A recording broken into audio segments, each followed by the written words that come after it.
So here's what I predict happening. I predict that corporate America and corporations all over the world are going to be very greedy. I sold my first company when I was about 15. I had a graceful exit. So graceful means it wasn't good. We basically failed. Well, my father was an entrepreneur, and he basically enlisted us to the business. So we had to wake up 3 o'clock in the morning when his email server was down, and we would basically help him with all his technical issues. I had a very painful story where the chief revenue officer fired the whole company, and that shocked me to my soul, to my heart. So I try to help people as much as I can. This is free service. I'll try to help people with their career, give them good advice. So what I did is I started a nonprofit to basically teach people AI.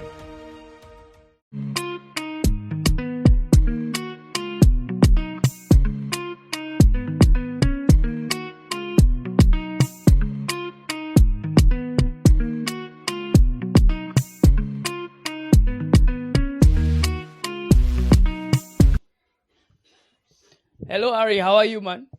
Pretty good. Pleased to meet you, Quinn. Good to talk, man. Good to talk to you. Just to begin this interview, just tell us a little bit about yourself, some general information. Uh, I don't know where to start. Entrepreneur from a very early age. Started a business to fix computers when I was 8. Sold my first company when I was about 15. I had a graceful exit when I was 20, I want to say, I can't remember, in my 20s, and had a pretty nice exit. So graceful means it wasn't good. We basically failed. And then had another exit from basically helped to pivot a company that turned into a unicorn. So, entrepreneur through and through. It's like a mental illness. I can't I can't get better. Got you. That's very interesting. Now, you said that you started your first company at an early age. From the information I got, it was about 8 years old, right? Am I right? Yeah, something like that. Yeah. All right. So Um, why did you start so early? well, my father was an entrepreneur, and he basically enlisted us to the business. So we had to wake up 3 o'clock in the morning when his email server was down, and we would basically help him with all his technical issues. And I think through that, quite honestly, not fun experience, we got wrapped up into it, both myself and my brother. And I was thinking, okay, my dad does this, my brother does this, my older brother does this, both of them. What can I do? And I would stand behind my brother and I would watch him fix computers, build computers. And I'm like, oh, I can do that. So I became our small little town's kind of computer fixer guy. And I would show up and they would see like a young child, and I thought they would kick me out, but Right. I came, I fixed the computer, I took the money. I felt bad because it was a lot of money. So I was like, oh, this is too much money. And I left. And it was kind of crazy because an 8-year-old, I've never held so much money in my life. Right. That's very interesting, man. And I always say that it's better to start young, usually when it comes to entrepreneurship. And I'm seeing that you started not just young; it was extremely young. Yeah, so that's pretty interesting. Now, can you tell our audience where you're from originally? Yeah. I was born in Johannesburg, but I left at age 5. Got you, got you. So, where do you currently reside? Currently in Colorado. Got you, got you. Yeah. All right, great. So, let's talk about your growth in your career. So you started at a young age, but then you got more serious about it as you grew up. What was the spark to get more serious about entrepreneurship, and how do you know that this was your life's path? Yeah. It's a difficult question because I've gone in and out of entrepreneurship. I wouldn't say that I ever oh, I'm an entrepreneur. Sometimes I say that about myself, but to tell you that at different parts of my life, I always thought that, I don't think that's true. And in fact, I worked for a big corporate American company for 8 years for Mentor Graphics, that then became Siemens, was acquired by Siemens. So that was a huge sale of 250,000 employees sold into the huge German Siemens. So I've done corporate America for a long time. I've done a lot of entrepreneurship. I invest in companies, but I guess there wasn't any one point in history. It's not doesn't make for a good story, but it's the truth. All right, all right. We like the truth there, man. It does. I mean, obviously, we like good stories as well. But whatever is true, we will take it. So that's fine. Absolutely fine. All right. So then tell me a little bit about your career so far. I see it spans so many different areas. I see military intelligence. I see forensic tech. I see startups. Yeah. How did these transitions really shape who you are today in your field? I I think the failures shape us the most. And you kind of fight hard to make your failures a success. That doesn't always happen. Right. A lot of my failures just stayed failures, and I think those ones that you kind of fail and you never really recover from them, because as an entrepreneur, I think it's something built into many entrepreneurs' mindsets. You always look to blame yourself. You're always thinking, what did I do wrong? How could I have done better? Because being an entrepreneur is very lonely. Yes, it can So be. all of your failures, you're thinking, well, how could I have done this in a better way? Hmm. And those failures, I think, shaped me the most. Got you. One of my biggest failures, I think, was I hired the son of my co-founder. Oh wow. It was, I felt in my gut it was a bad decision when I made it, Hmm. but I loved my co-founder so much that I just trusted him. I thought that his son would be as amazing as he was. And unfortunately, sometimes the apple does fall far from the tree, Right. and I had to fire him, the son of my co-founder, Wow. and that destroyed the company. We didn't recover from that. So sometimes you learn the most from failures. So I think that was the very hard lesson of, when you think about what are the reasons that companies fail, there's three. The one is we ran out of cash. Hmm. That's not a real reason, because all companies that fail run out of cash. So that's Right. not a real reason. And then the second reason is a founder leaves. And then the third reason is a product market fit. Now, what is product market fit? It's just like, oh, we couldn't sell the product, so we Right. ran out of cash. So it's the same as the other one. And then a founder leaves. That's what I experienced, right? Hmm. So founder left. He actually started to sabotage the business. Oh wow. He started to lie to customers. And I get it, right? It's an angry father. Right. Yeah. Hurt I, father. a hurt, angry father, and I hurt him, and I hurt his son. I mean, the firing his son was totally justifiable, but still, that was a mistake. So I learned from that. Not to hire family is probably the first lesson. All right. So then in that situation, my question then to you do you think that the hiring was the issue, or do you think that the firing was the issue? Both, Okay. both, for sure, both. I think if I'd never hired him, that would have been a better situation. Okay. But if I had handled it better, meaning I would ask his dad basically to manage his son to Hmm. see that there's an issue with the productivity, with the performance, etc. I think that would have brought the dad to see that there's a problem. And maybe the dad would have straightened him out, right? Kicked his ass and do your job. I don't know. Right. Right. But by that time, it was too late and I was too stupid. So yeah, both. Okay, interesting. So you learned the lessons on both sides, right? You learned Yes, for sure. lessons on the hiring side and on the firing side. Yes. And then okay, so then how do you recover from something like that though? How do you get back onto your feet? You don't. Really? I closed the company. Okay. So I got $120,000 from Techstars. I gave them back the money. So actually, my managing director, she said, burn the money, Ari, make the company successful. I said, look, I lost my founder. I lost the person who's like a dad to me. There's no way I can be successful now. So here's your money back. And, basically, if I come and ask for you money in the future, give it back to me. I'll make a different company. I'll be successful some other time. But at that stage, there was no way for me to recover. I also hired an engineer who trusted me out of Google. So I took an engineer out of a really good job working from Google. And the day he started working for me, like 2-3 weeks later, I had to fire him. Wow. So I in order to compensate for that, for his loss, right? Because I really messed him over. I gave him a very nice check. So the money that I didn't give back to the investors, I gave some to him. And I took $0 and spent 2 years of my life basically losing 2 years of salary, taking no money to my own pocket, giving all the money to that engineer that I hired and back to my investors, and took the full loss onto myself. Wow.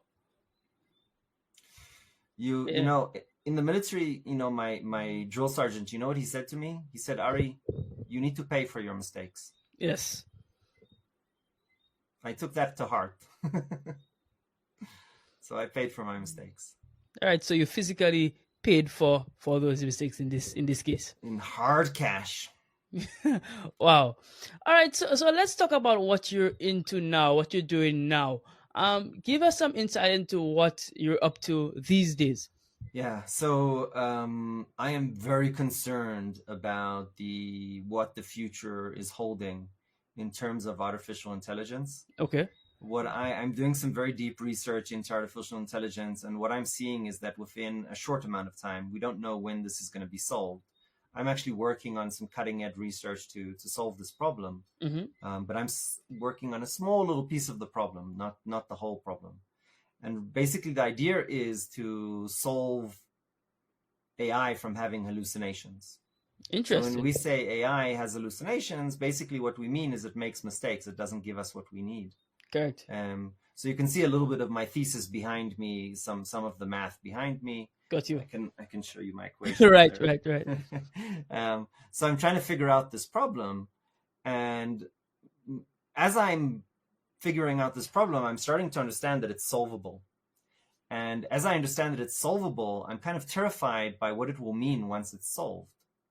So what I'm expecting is that at first engineers and accountants that are new, just finished university, will not be able to find a job.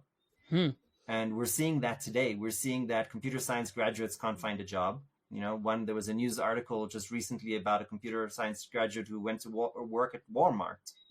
So we're seeing the signals of the breakdown of the academic education system, which is scary to me. We're seeing the beginning of potential unemployment.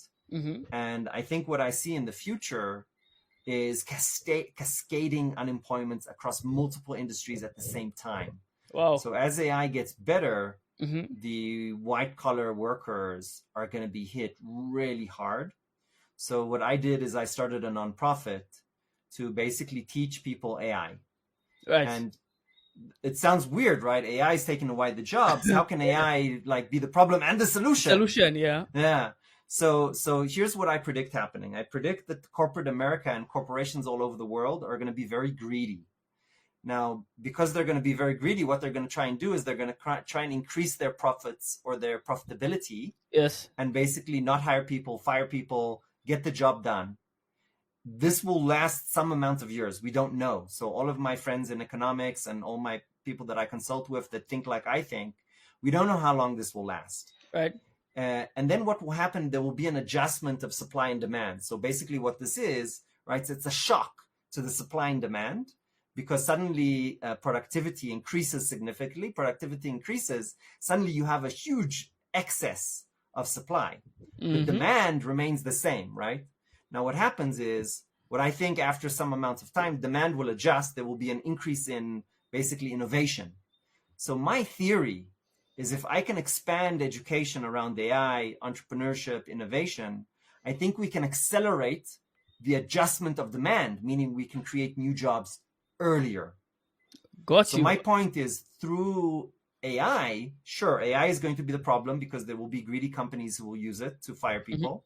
But I think AI is also going to be the biggest power ever on earth to empower anybody anywhere in the world, right? From China to Africa, to America, to Canada, to Mexico, anywhere in the world. It's going to empower them to start a business, to learn.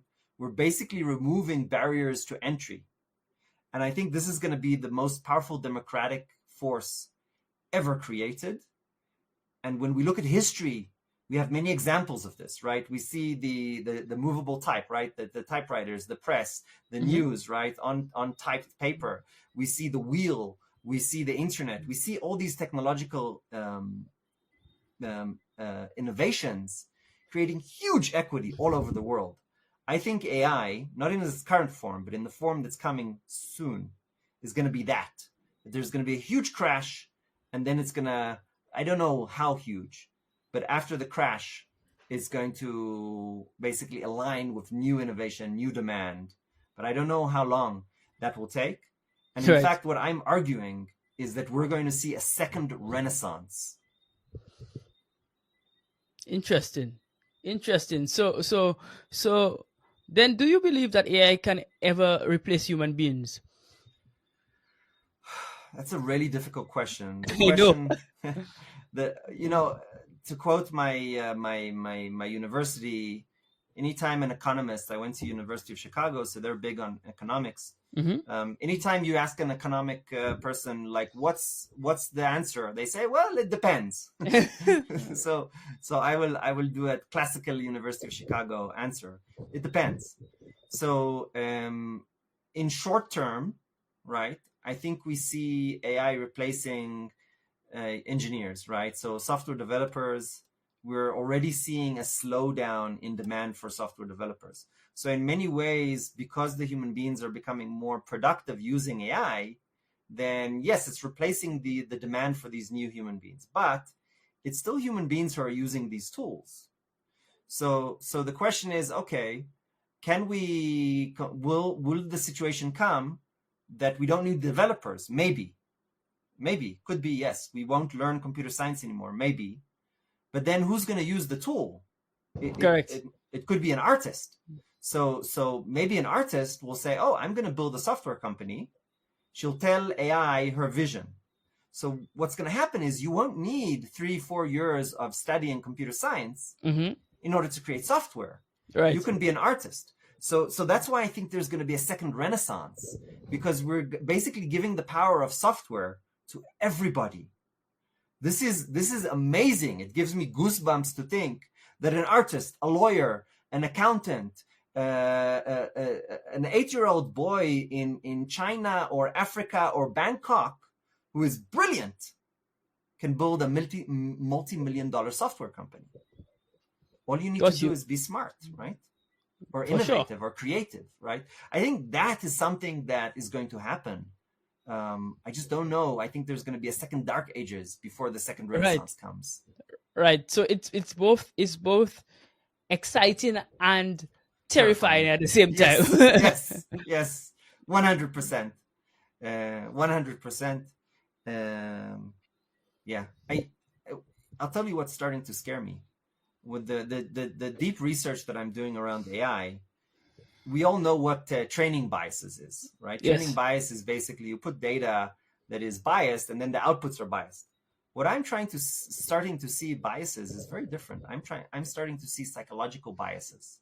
So when you look at the work of Daniel Kahneman, Amos Tversky, Thinking Fast and Slow, biases like recency bias, right? So I'm starting to see this psychology in the machine. And I'm like, whoa, why are decision-making biases showing up in neural networks which have advanced logical units above them? So basically, I'm implementing these logical units, or think of them as almost like a logical brain above the neural network. I'm starting to see these weird biases. And that's kind of scary, because to me, what that's saying is that humans and sophisticated neural networks are more similar than we thought. That's a scary thought. It is. It really is. It really is a scary thought. But again, like you said, it's both, well, like I said, and you agreed with, it's both scary, but it's also very exciting at the same time. I guess how we use it will really determine how our future goes. Yes. This has been true about the hammer, about the gun, about the gunpowder, about everything. Everything. It's a tool, and depends on how we use it. It really determines how things would go for us in the future. But this is not a hammer or a gun. This No. is a nuclear weapon. Right.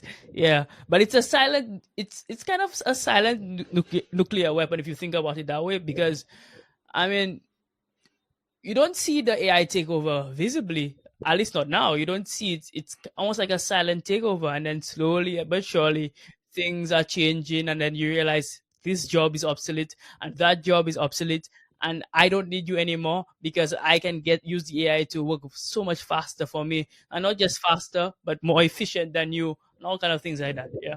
That makes it even more scary because it's like slowly all at once.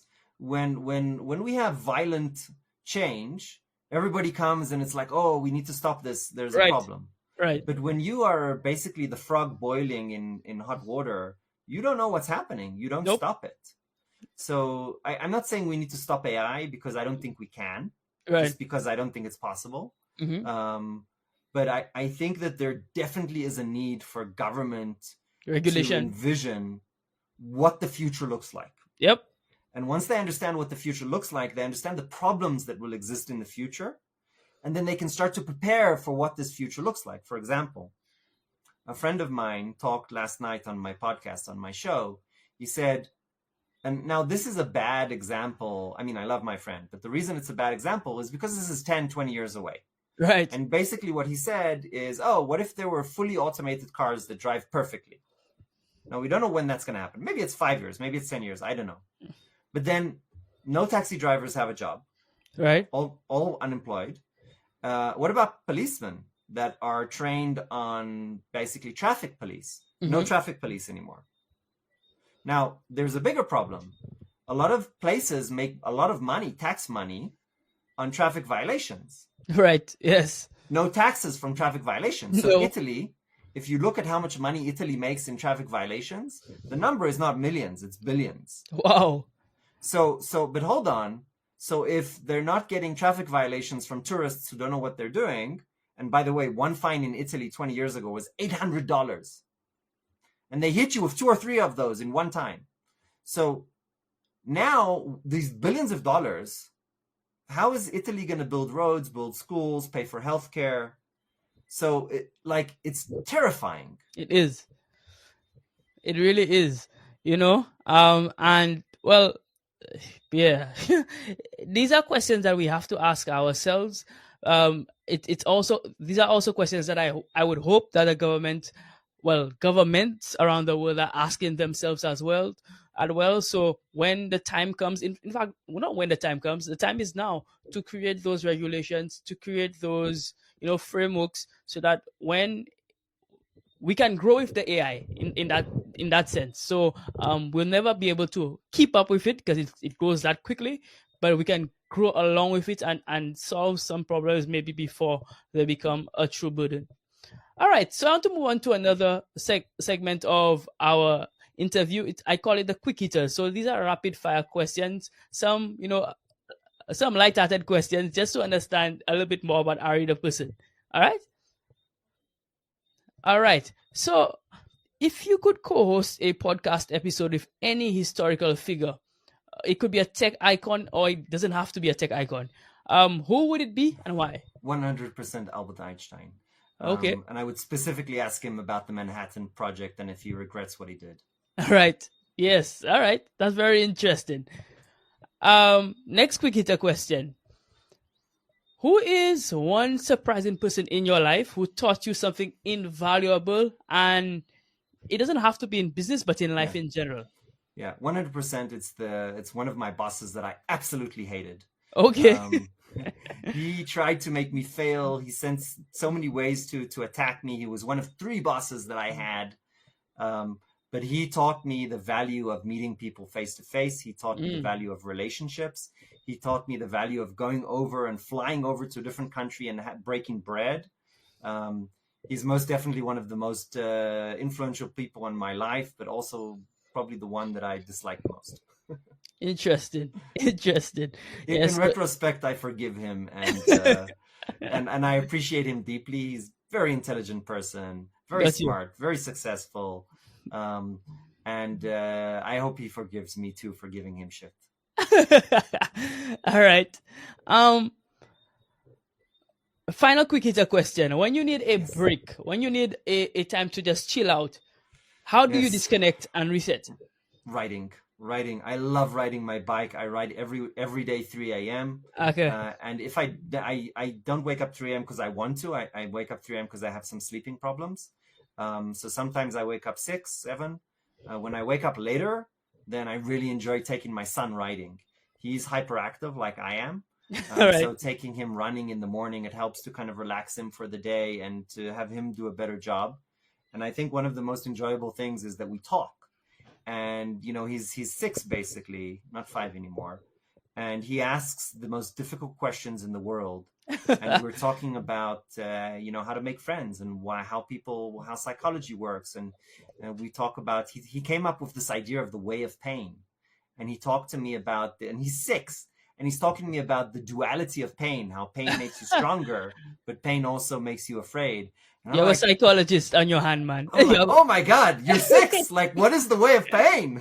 That was crazy. Yeah, but it sounds like the apple definitely didn't fall far from the tree, man. He's just like his dad. Yeah, you know what? I feel bad for my mom and dad because I was such a nightmare, and I was way worse than he is.